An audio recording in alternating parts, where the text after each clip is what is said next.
Tuduhan-tuduhan yang dilemparkan kubu Anies Muhaimin dan kubu Ganjar Mahfud tentang dugaan adanya kecurangan yang dilakukan pemerintah dan kubu Prabowo Gibran pada pemilu 2024 ternyata tidak bisa dibuktikan karena tidak memenuhi syarat material dan syarat formil, sehingga tidak ditindaklanjuti oleh Badan Pengawas Pemilu atau Bawaslu. Pernyataan ini diungkapkan Ketua Bawaslu, Rahmat Bagja, di sidang perselisihan hasil pemilihan umum atau PHPU di Mahkamah Konstitusi atau MK. Pernyataan Ketua Bawaslu ini memunculkan optimisme bagi pembela Prabowo Gibran. Karena itu berarti bahwa tuduhan-tuduhan yang dilontarkan kubu 01 dan 03 tidak disertai bukti-bukti otentik yang dapat dipertanggungjawabkan. Mungkin teman-teman semuanya juga sudah mendengar apa yang disampaikan oleh Bawaslu. Terus terang aja kami merasa agak sedikit lebih optimis lagi nih setelah mendengar apa yang dibacakan oleh Bawaslu. Anda sendiri bisa lihat kan, banyak laporan memang ke Bawaslu dan semua sudah diproses oleh Bawaslu, tapi ternyata laporan itu banyak sekali yang berhenti karena tidak memenuhi syarat material ataupun syarat formil.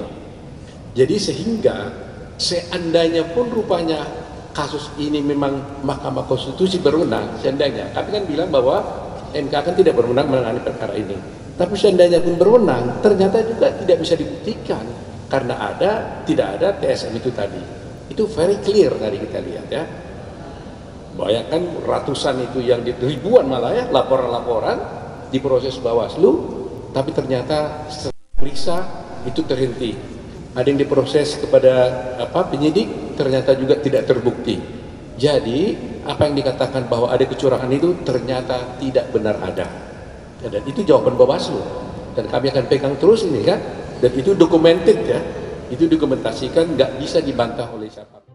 Yang lebih menggelikan adalah permintaan kubu 01 dan kubu 03 kepada Majelis Hakim Mahkamah Konstitusi untuk menghadirkan 4 orang menteri sebagai saksi.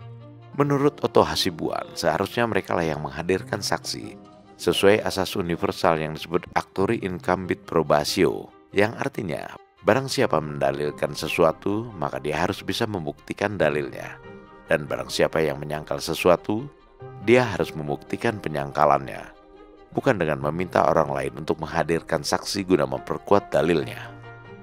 Otto menambahkan, jika kubu 01 dan 03 meminta sejumlah menteri untuk dihadirkan di Mahkamah Konstitusi, maka pihaknya juga bisa meminta MK untuk menghadirkan Megawati. Masalahnya, apakah bisa? Jika Majelis Hakim MK hanya memenuhi permintaan salah satu pihak dan tidak memenuhi permintaan pihak lainnya, maka itu berarti hakim berbuat tidak adil. Namun Otto juga mengerti dan tak keberatan bila para menteri itu dihadirkan hanya untuk kepentingan MK, bukan untuk kepentingan kubu 01 dan 03. Karena ini adalah sengketa. Sengketa dua pihak. Jadi kalau ada sengketa dua pihak, maka berlakulah asas yang sifatnya universal. Disebut actore incumbit probatio. Kalau di dalam buku perdana disebut di pasal 3 higher ini. Artinya, barang siapa mendalilkan sesuatu, maka dia harus membuktikan dalilnya. Dan barang siapa menyangkal sesuatu, maka dia harus buktikan penyangkalannya. Jadi istilahnya adalah, terutama adalah burden proof-nya. Kalau you mau buktikan sesuatu, you cari buktimu. Gitu loh. Jadi jangan dia datang ke pengadilan, Pak Hakim, saya ini benar, tolong Hakim, ya panggil si Anu. Itu nggak bisa. Ini perkara inter partes kan, dua pihak.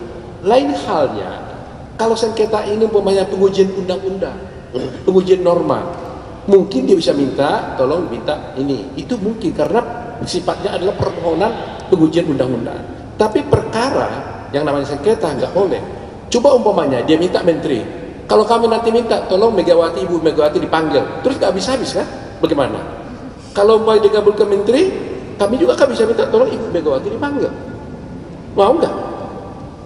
Kan begitu persoalannya kan?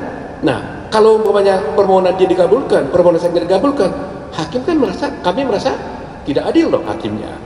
Nah, ini very important gitu, sangat penting.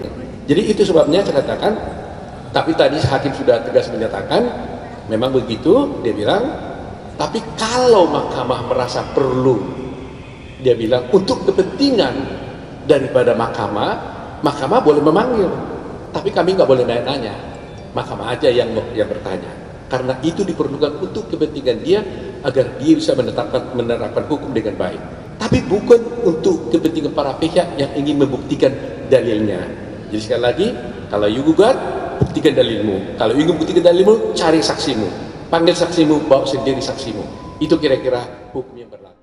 Permintaan kubu 01 dan 03 yang meminta agar MK menghadirkan Menko Perekonomian, Menteri Keuangan, Menteri Sosial, dan Menteri Perdagangan di sidang perselisihan hasil pemilihan umum bisa diibaratkan sebagai lempar batu sembunyi tangan. Karena mereka tidak bisa mengajukan bukti-bukti yang dapat memperkuat tuduhan mereka, maka mereka pun meminta MK untuk membantu mereka membuktikan dalil-dalilnya, seolah-olah bukan mereka yang mengajukan gugatan. Permintaan kubu 01 dan 03 ini juga tidak ada bedanya dengan anak kecil yang kalah berkelahi, lalu meminta orang tuanya untuk menghadapi teman yang telah mengalahkannya.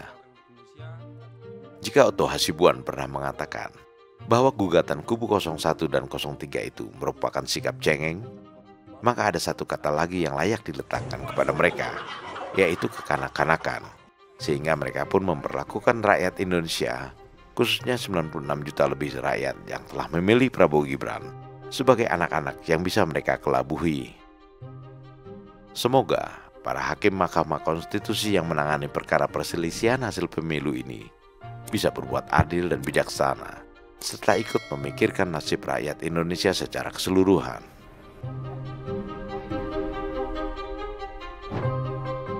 Prabowo Gibran, Man of Our Time.